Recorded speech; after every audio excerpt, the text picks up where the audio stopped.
Dumating ako sa point na hiwa na lang ako ng hiwa. Parang nagpa-practice ata ako ng paghiwa ng kung ano-anong mga mahiwa ko.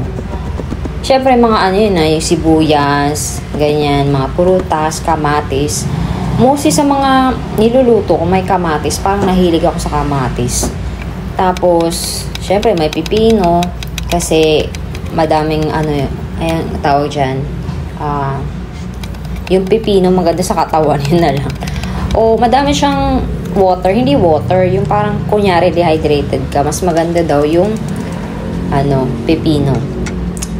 So, nahilig din ako sa sabaw kasi parang lumamig ata nung panahon na yun. So, mas maganda ang humigop ng mainit na sabaw, 'di ba?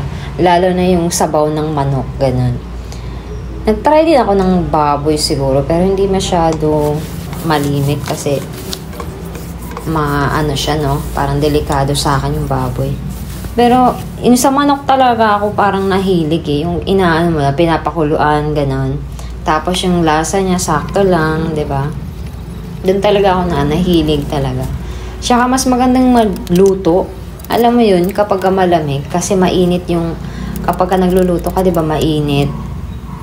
Tapos, pag malamig, edi, siya, balance, 'di ba? Pag malamig yung lugar.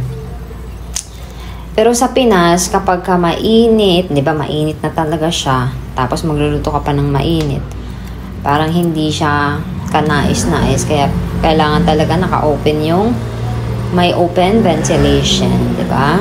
Kaya tawag natin. Dito parang may pagatas pa si Mayor dito, di ba? Saktong swak na swak. Hindi na sumasakit siyang ko sa noodles kasi sarili kong luto.